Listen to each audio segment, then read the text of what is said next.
Assalamualaikum warahmatullahi wabarakatuh. Salam satu hati, satu jiwa, satu cinta tentunya untuk Indonesia Merdeka. Dari Sabang sampai Merauke. Jangan lupa like, comment, and subscribe ya. Yang subscribe saya doakan selalu sehat. Dan yang belum, saya doakan subscribe channel ini supaya lebih bersemangat dalam mencari cerita-cerita yang bermanfaat atau mengedukasi untuk kita bisa berwawasan lebih baik lagi. Oke, dalam kisah yang lalu telah diceritakan bahwa Raden Sambada dan Raden Sonada dan Tumenggung Cakrawirya telah bertemu dengan Patih Amangkubumi Gajah Mada, dan beliau telah merestui untuk mengangkat Raden Sambada menjadi tamtama di kerajaan Majapahit yang sangat besar. Oke, di pagi yang cerah, hari pun berhari, bulan pun sudah mendekati untuk pagelaran atau uji coba olah kanuragan para tamtama di bumi Majapahit, siapa yang paling terbaik. Dengan sangat indahnya bendera keagungan, wiwarna gula kelapa dan umbul-umbul panji-panji berderet-deret di sepanjang jalan berkibar dengan megahnya.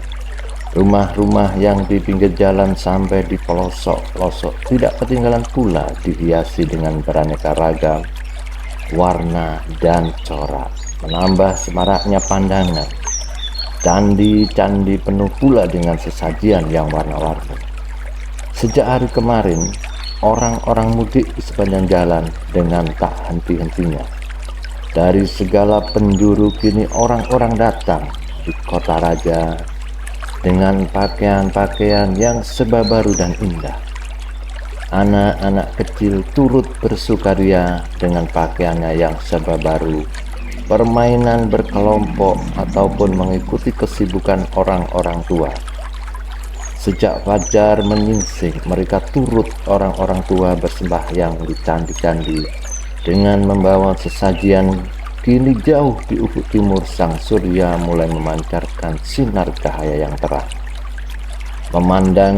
menerangi seluruh alam buana, menunjukkan bahwa hari telah mulai pagi. Orang-orang berbondong-bondong menuju ke alun-alun istana kerajaan untuk menyaksikan dari dekat lomba Kridayuda yang diselenggarakan pada hari itu demi menyambut hari ulang tahun ke-10 atas dinobatkannya Sri Baginda Maharaja Hayam Wuruk bergelar Raja Sanegara sebagai raja di Majapahit. Hari itu adalah hari kesempatan pula bagi para tamtama untuk menunjukkan ketangkasan dalam Kridayuda. Pura pintu masuk yang menuju ke alun-alun dari 4 penjuru dihiasi pula dengan sangat indah. Di tiap-tiap penjuru di sebelah pintu gerbang itu dibangun sebuah balai untuk penempatan sarakit gamelan, lengkap dengan para pemukul yang berpakaian seragam indah pula.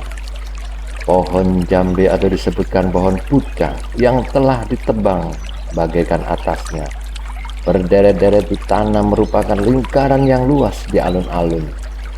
Jarak antara masing-masing pohon pucang kira-kira 2 langkah, sedangkan tingginya tak kurang dari 2 galah panjang.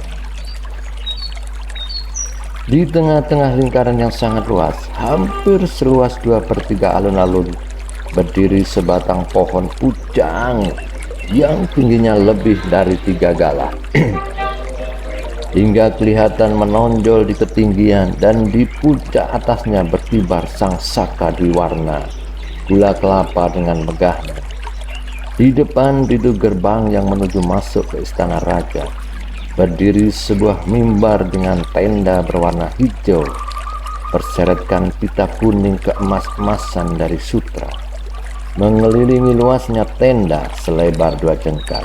Mimbar itu dihiasi dengan pita putra berwarna merah dan putih, diselang-seling menambah indahnya badan.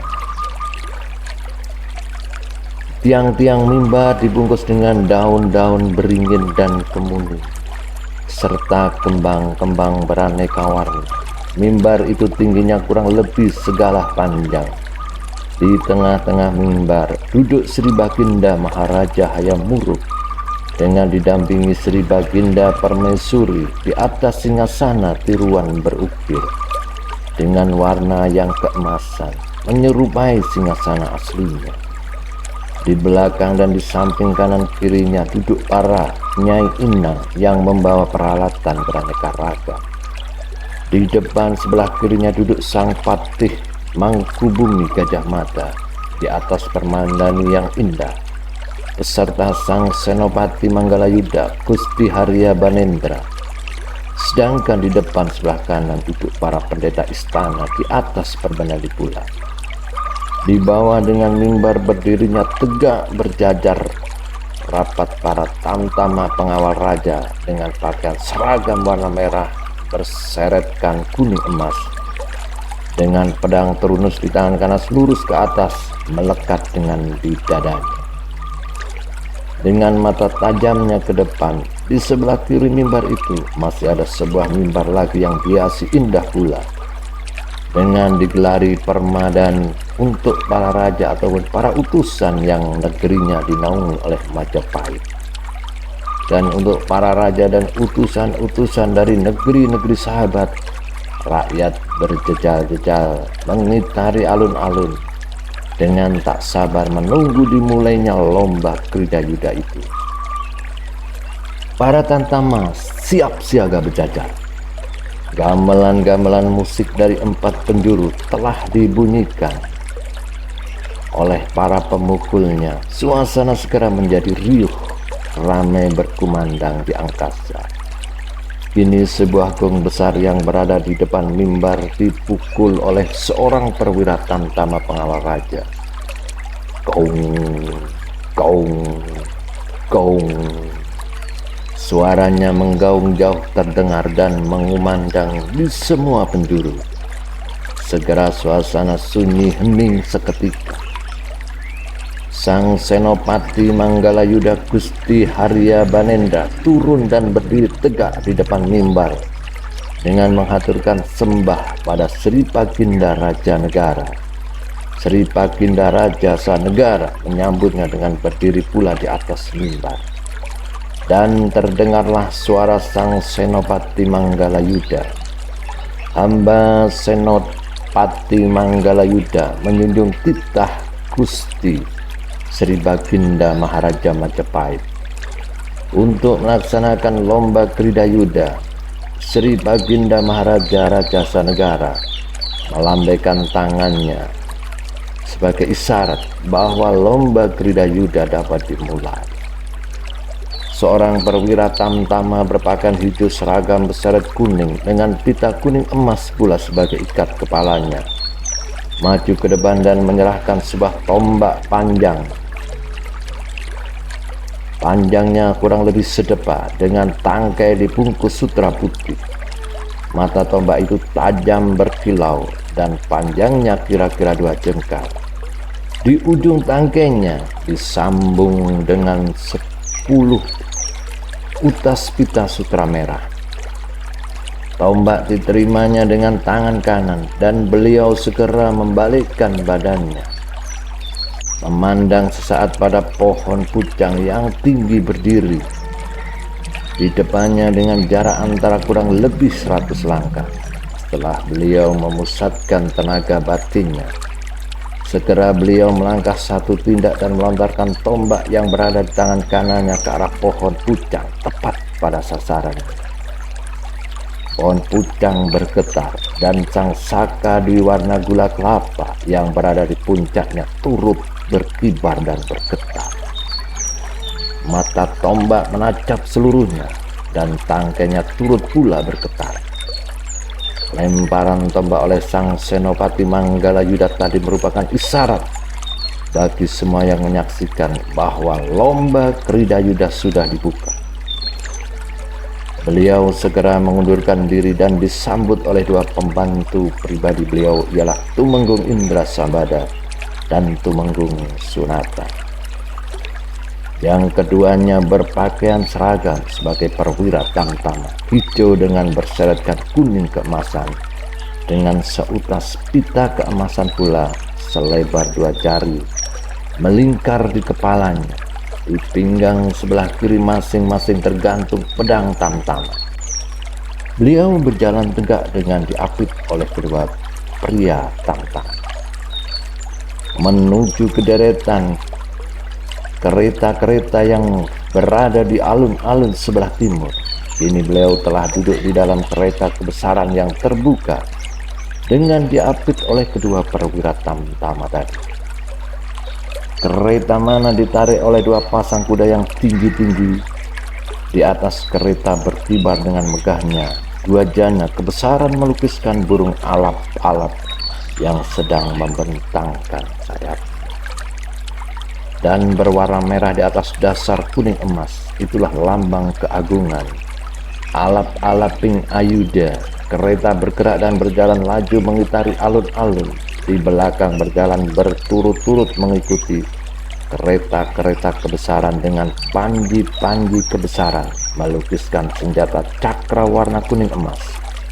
Di atas gambar perisai berwarna merah dengan warna dasar hijau. Di dalam kereta itu duduk sang senopati muda Manggala Tamtama, pengawal Raja Gusti Aditya Wardana.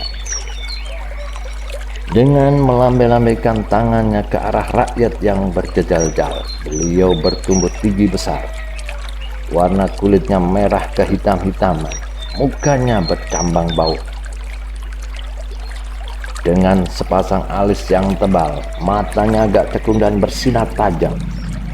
Di daun telinganya sebelah kanan memakai anting-anting bentuk gelang, rambutnya hitam. Diikat ke belakang di atas teguknya dengan pita merah, dari dahi melintang sampai di ujung daun. Telinga arah sebelah kiri terdapat tanda bekas luka, lengannya berbulu subur.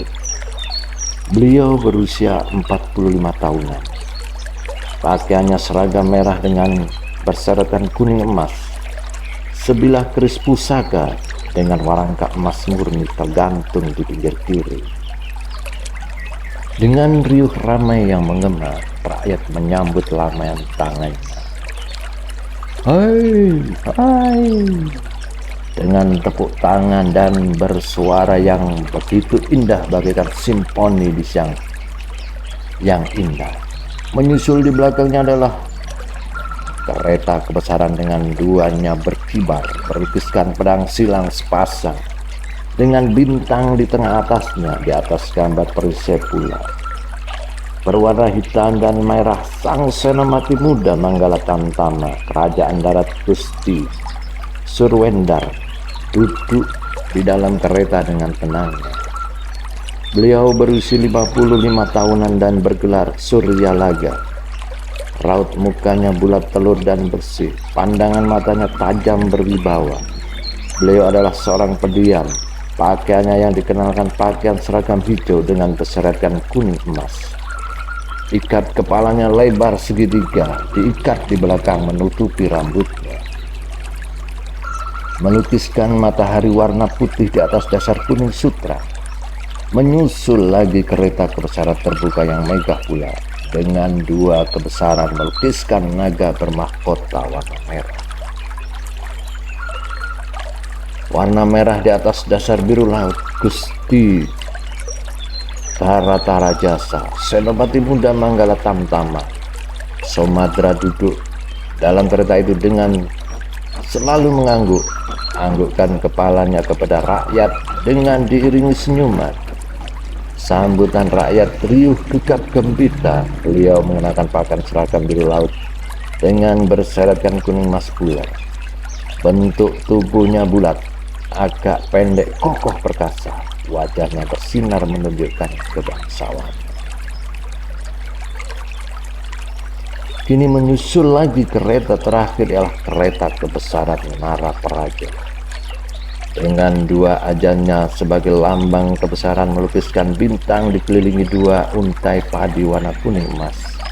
Di atas dasar putih sutra sebagai senopati muda Manggala Nara Praja ialah Gusti Pangeran Pekut. Beliau berusia kira-kira 50 tahun, berpakaian seragam putih dengan berseret kuning emas. mengenakan pula kain panjang yang dilipat dan berkampuh panjang disebabkan di ke belakang. Kebangsawannya terlihat jelas dari pancaran wajahnya.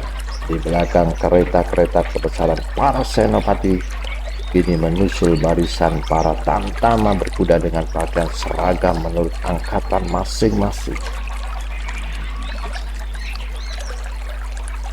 Sebanyak 200 tamtama tiap-tiap angkatan, dan terakhir para tamtama yang berjalan dengan langkahnya yang tegap membawa genderang, suling serta bende yang dibunyikan selama perjalanan dengan irama menurut gerak langkahnya.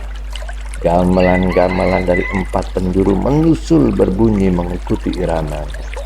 Gamelan sorak-sorai menggema di angkasa, pawai agung yang berjalan mengelilingi, memutari alun-alun itu semua memberikan hormat. Sewaktu melewati mimbar agung Sri Baginda Maharaja Rajasa Negara berdiri menyambut dengan melambai-lambaikan tangannya, kiranya beliau merasa bangga akan keagungan tamtamanya. Setelah pawai selesai, lomba kerjayuda segera dimulai. Dengan cara pertama memamerkan ketangkasan menggunakan pedang. Para perwira tamtama tidak termasuk para senopati. Para perwira tamtama sebanyak 100 orang berkuda dengan pedang terhunus menuju pepohonan. Menuju pohon pucang yang berdiri berderet-deret dan membabatnya sambil memacu kudanya. Di antara para perwira ada pula yang dapat menebas sekali tumbang. Tapi banyak pula yang tak dapat menembangkan dengan sekali tebasan. Gerakan cara menebasnya bermacam-macam gayanya. Ada yang sejak mulai bergerak telah mengayun-ayunkan pedangnya, dan ada pula yang lurus memacu kudanya dengan pedang terhunus diam-diam di tangan kanan dan baru membabatnya setelah sempat atau tepat pada sasaran. Lain lagi ada yang memutarkan pedangnya sambil memacu kudanya laksana balang-baling untuk kemudian dibabatkan ke arah sasaran yang dituju. Namun dari sekian banyak perwira tak ada yang dapat menyamai Indra Sambada, yang sekali tebang dapat merobohkan tumbang 2 pohon pucang. Sorak-sorai para tamtama dan rakyat yang menyaksikan gemuruh setelah mereka melihat gaya Indra Sambada yang indah dan menghasilkan dan memuaskan. Ketepatan dan kecepatan Indra Sambada sangat memukau juga para pembesar-pembesar Majapahit, juga Amangkubumi Mahapatih Gajah Mada. Ia memandang terus lurus ke arah Raden Sambada. Selesai para perwira tamtama, kini muncul para tamtama rendahan yang berkuda ataupun dengan lari cepat menebas pohon-pohon pucang tadi dengan kelewangnya masing-masing. Di antara para tamtama rendahan ada pula yang ketangkasannya melebihi para perwira tadi. Namun belum ada juga yang dapat mengimbangi Indra Sambada. Para senopati kagum akan ketangkasan yang dimiliki oleh Indra Sambada. Hasil lomba keridayuda yang pertama segera diteliti dan dicatat oleh para petugas. Selesai acara yang pertama, kini menyusul acara yang kedua. Ialah ketangkasan memanah. Para senopati muda turut pula dalam lomba ketangkasan memanah ini. Karena banyak digemari oleh segenap tamtam, di antara pohon-pohon pucang yang berdiri tergantung deretan boneka-boneka dengan jarak antaranya 2 jengkal, sebesar ibu jari kaki dan terbuat dari papah daun kelapa. Tinggi antara tanah dan boneka-boneka yang terpancang itu kira-kira segala. Ini para senopati muda telah siap dengan busur dan 3 buah anak panahnya di tangan masing-masing. Jarak antaranya dengan sasaran boneka-boneka itu adalah kira-kira 100 langkah. Gusti Surwendar mulai dengan bidikannya. Busurnya telah dibentangkan dengan kekuatan yang penuh pada telapak tangannya, dan sebatang anak panah lepas seperti kilat tepat mengenai sasaran. Anak panah kedua dan yang menyusul anak panah ketika dilepaskan dari busurnya Satu persatu semua tepat mengenai sasaran. Semua kagum demi menyaksikan ketakasan beliau. Kini menyusul Gusti Senopati muda, Baratarajasa mulai membidik. Anak panahnya satu persatu dilepaskan hingga 3 kali. Ternyata satu di antaranya tidak mengenai sasaran. Demikian pula Gusti Pangeran Pekik. Beliau juga hanya menghasilkan dengan 2 batang anak panah tepat dapat mengenai sasaran. Dan Gusti Adiate Warnadana segera mulai membentang tubuhnya dengan kekuatan penuh di telapak tangan kanannya. Ada di ujung jarinya, sebuah anak panah melepas dan cepat mengenai sasaran yang dimaksud. Kini beliau memusatkan kekuatan batinnya kembali. 2 batang anak panah dilepaskan sekali petang. Dan kedua-duanya tepat mengenai sebuah boneka yang tadi telah dipanahnya. 3 batang anak panah kini berkumpul jadi satu, tertancap di sebuah boneka papah kelapa tadi. Semua yang melihat kagum akan ketangkasan yang luar biasa itu. Tidak sedikit pria agung turut geleng-geleng kepala serta memujakan ketangkasan Gusti Adiate Wardana. Dalam manah Indra Sambada kini dapat gilirannya. Dengan tenang ia mulai membentangkan busurnya. Dia berkonsentrasi, kekuatan jiwa diletakkan pada ujung jari dan memegang anak panah dengan sekuat tenaga. Dan jiwanya menuju ke sasaran yang akan ditunjukkan. Sebatang anak panah segera dilepaskan dan tepat mengenai sasarannya. Kiranya ia ingin pula memamerkan kepandaian panahannya. 2 batang anak panah sisanya digenggam erat untuk kemudian ditaruh di tali. Dia berkonsentrasi dengan kekuatan jiwa yang besar. Dimasukkan ke dalam busur anak panah. Jadi busur anak panah akan mengikuti kemauan Indra Sambada. Busur dibentangkan dengan pelan-pelan sambil konsentrasi dan memusatkan tenaga batinnya. Untuk kemudian disalurkan dalam rasa pandangan agar dapat mengemudikan lepasnya anak panah. Setelah bulat-bulat tenaga batin terkumpul, 2 batang anak panah tadi dilepas sekali pentas. Dan 2 batang anak panah bersama-sama terlepas untuk kemudian bersimpang arah. 2 buah boneka di kanan dan kiri boneka yang tadi terkena oleh panahnya yang pertama tertancap masing-masing sebatang panah dalam saat yang bersamaan. Para senopati berdiri tangannya dan penuh rasa heran dan bersukaria dan bersorak-sorak. Kiranya bukan hanya para senopati raja yang kagum akan kemahiran memanah Indra Sambada. Juga Sri Baginda Maharaja dan Gusti Patih Mangkubumi bersama-sama para tamu kerajaan berkenan menaruh perhatian pula. Telah 2 kali Indra Sambada membuat kagumnya para pengunjung yang menyaksikan. Ketangkasan dalam lomba Krida Yuda setelah semua tamtama mendapat giliran dan hasil lomba tadi telah dicatat semua. Maka sekarang menyusul acara lomba Krida Yuda yang terakhir, lomba Krida Yuda yang ketiga atau terakhir diikuti oleh semua tamtama beserta para senopati muda. Acara ini adalah lomba sodoran atau disebut pula watangan. Perlombaan ini adalah kegemaran para tamtama, baik yang turut berlomba maupun yang melihat Gusti Adiate Wardana dengan Gusti Baratarajasa dibantu oleh Tumenggung Sonata memimpin pasukan berkuda sebanyak 500 tamtama, semua bersenjatakan tongkat sepanjang tangkai tombak yang tumbuh di ujung pangkalnya dan mengambil tempat di alun-alun sebelah barat. Gusti Surwendar dan Pangeran Pekik dibantu oleh Tumenggung Indra Sambada memimpin pula pasukan tamtama berkuda sebanyak 500 orang dan bersenjatakan tongkat sebagaimana senjata lawannya. Mengambil tempat kedudukan di sebelah timur, demikian para perwira dibagi 2 dan dimasukkan dalam kelompok pasukan tadi.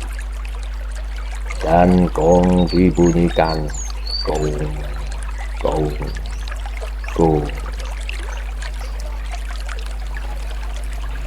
Gong besar segera ditabuh oleh Tamtama yang bertugas atas perintah sang Senopati Manggalayuda sebagai isyarat bahwa lomba sodoran dimulai.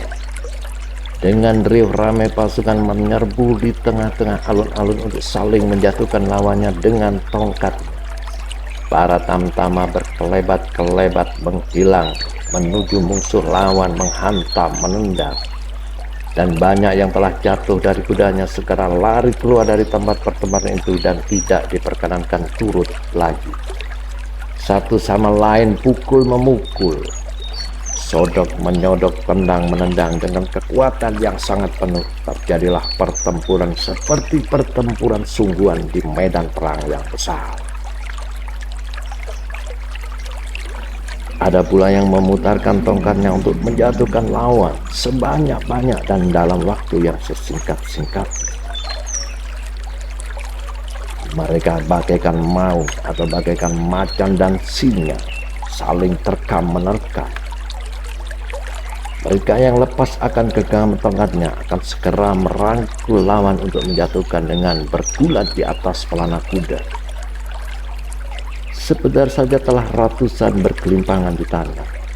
Mereka yang telah jatuh segera bangkit dan meninggalkan tempat pertempuran karena takut terinjak-injak kuda ataupun terpukul oleh temannya yang sedang bertempur. Para petugas mengawasi jalannya pertempuran dengan cermat. Tidak luput juga Mahapatih Amangkubumi Gajah Mada dan Raja Hayamuruk. Beliau memandang dengan mata yang tajam.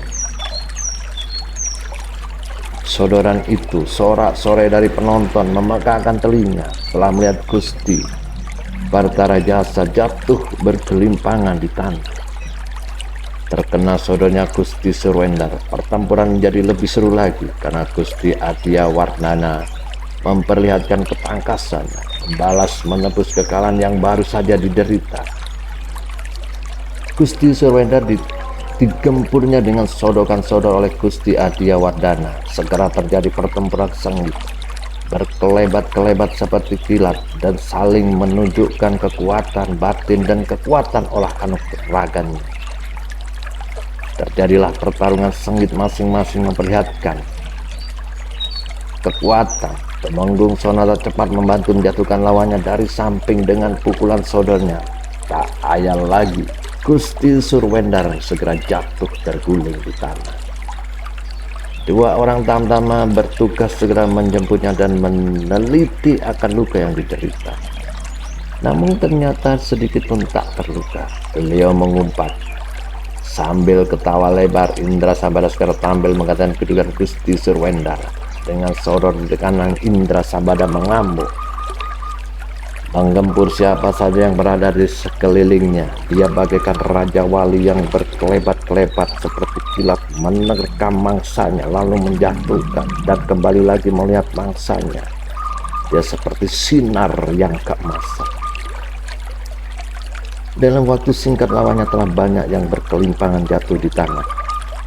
Temenggung Sonata tak mampu pula menghadapi Indrasabada dan jatuh terguling untuk kemudian meninggalkan gelanggang.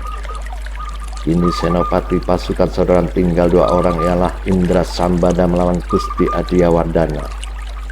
Pasukan para Tamtama yang masih bertempur seluruhnya tinggal 50-an. Indrasabada langsung memajukan kudanya ke arah Gusti Adiawardhana. Namun lawannya tidak kalah tangkapnya. Secepat kilat beliau menarik alisnya sehingga kudanya terperanjat ke terpanjat dan berdiri. Di atas kedua kakinya dengan meringkik, Indrasabada menubruk tempat kosong dengan tangkapnya. Ia segera membalikkan kudanya dan memacunya ke arah lawan. Akhirnya kedua senopati muda terjadilah pertempuran yang sangat seru, berkelebat-kelebat seperti angin puyuh, saling terjang menerjang dengan kekuatan petir dan angin, sampai mata yang memandang tidak bisa melihatnya. Lalu siapakah di antara Pangeran Indrasabada bisa mengungguli? Kini ia telah berhadapan kembali dengan Gusti Adiawardana yang masih tegap duduk di atas pelana. Beliau segera menyerang lebih dahulu dengan sabet dan tongkatnya ke arah lambung Indrasambada yang segera ditangkis dengan tangkasnya memakai tongkatnya pula. Tongkat sama tongkat beradu dengan dahsyatnya. Ternyata sewaktu memukul tadi, Gusti Adiawardana menggunakan kekuatan batinnya untuk mengukur kekuatan Indrasambada. Namun siang-siang Indrasambada telah mengetahuinya bahwa pukulan tongkat tadi berisikan pemusatan kekuatan batin kakinya untuk mengukur kekuatan lawan. Maka pukulannya disambutnya dengan tangkisan yang tak kalah dahsyatnya. Terjadilah sebuah ledakan yang besar. Telapak tangannya bergetar dan terasa pedih, namun tongkat masih dapat ia menggenggam erat dengan tangannya. Gusti Adiawardana memandang dengan penuh rasa heran. Senopati muda yang baru dilihatnya ini mempunyai kekuatan yang sangat hebat dan penuh. Siapakah dia gurunya? Siapakah orangnya? Saya seperti merasakan kekuatan batin yang begitu dahsyat. Karena ternyata tangannya terasa pedih pula. Bahkan hampir-hampir tongkatnya jatuh terlepas dari genggaman. Tumenggung Indra, seru beliau sambil bertempur. Lekas selesaikan pertempuran ini, pukullah aku dengan ketangkasanmu. Aku akan memberi kesempatan demi melihat dan menyaksikan sendiri kesaktianmu. Kau adalah pemuda harapan. Cepat, beliau berseru lebih keras, lebih keras. Dan Indrasambada segera tahu akan maksudnya. Dengan ketangkasan yang mengagumkan ini, ia memutarkan tongkatnya di atas kepala. Dengan kekuatan jiwa dan berkonsentrasi tinggi, semua kekuatan alam yang ada di sekitarnya terhisap oleh tangan Indrasambada dan menuju pusarnya, lalu diarahkan ke tangannya dan meresap ke tongkat semua kekuatan alam yang telah dihisapnya. Dan semua pukulan yang dilancarkan oleh lawan dan secepat kilat putaran tongkat berubah menjadi pukulan yang dahsyat mengenai lengan Gusti Adiawardana. Terkena serangan lengannya oleh Indrasambada, beliau segera menjatuhkan diri dan berguling-guling di tanah. Kiranya Indrasambada tak mau pula menerima pujian yang tidak wajar, ia segera menyusul, menjatuhkan dan berguling-guling di tanah pula. Namun para petugas telah memutuskan Indrasambada sebagai pemenang kembali. Sorak-sorai gemuruh menggelar di angkasa, membekakkan telinga. Gong besar segera dipukul lagi.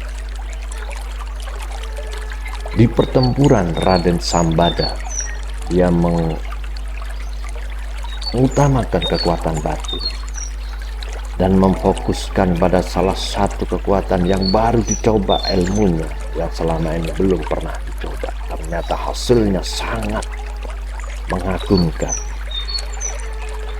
Gong, gong, gong, gong. Gong besar segera dipukul lagi sebagai tanda bahwa lomba Krida Yuda telah selesai seluruhnya. Tiba-tiba 4 tamtama pengawal raja berjalan cepat menuju ke arah Indra dan segera berhenti di hadapan Indrasambada. Atas titah Tuan hamba Gusti Sri Baginda Maharaja, Gusti Tumenggung diperintahkan menghadap di depan mimbar. Berkata seorang di antara 4 tamtama pengawal raja tadi. Indrasambada segera mengikuti. Mereka berjalan menuju ke depan mimbar dan berhenti berdiri tegak, serta menghaturkan sembah di hadapan Sri Baginda Maharaja. Tumenggung Indra, Sri Baginda Maharaja menyambut sembah Indra dengan berdiri serta bersabda, "Aku ingin melihat ketangkasanmu sekali lagi. Jika kau bersedia, banteng piaraanku akan kuperintahkan untuk dilepas. Jika berhasil menundukkan dengan keris pusakamu itu, gelar banteng Majapahit kuberikan kepadamu." Ini adalah sebuah tantangan yang sangat besar. Karena siapa yang tidak tahu banteng Majapahit adalah kekuatan yang paling atas. Dan Maharaja ingin mengetahui kekuatan Indrasabada Tamtama yang baru masuk dan masih muda.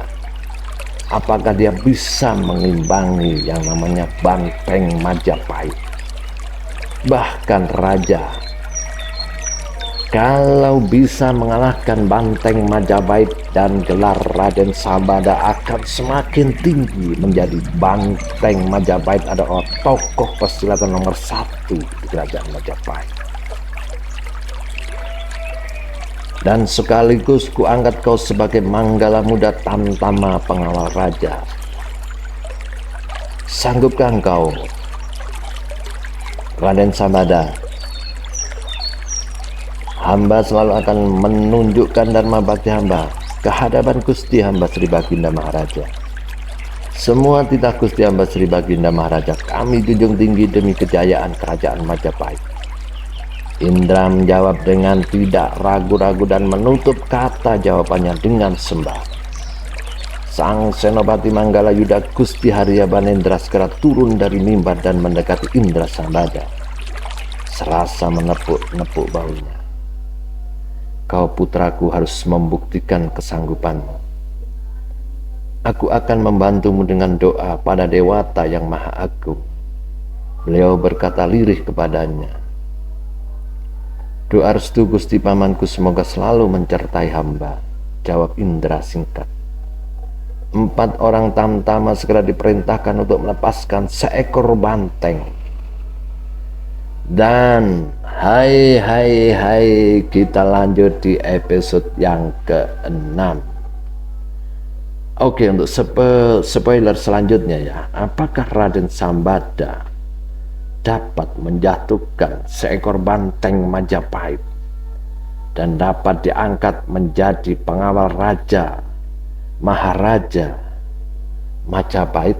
Yuk kita lanjutkan. Oke, terima kasih ya. Assalamualaikum warahmatullahi wabarakatuh.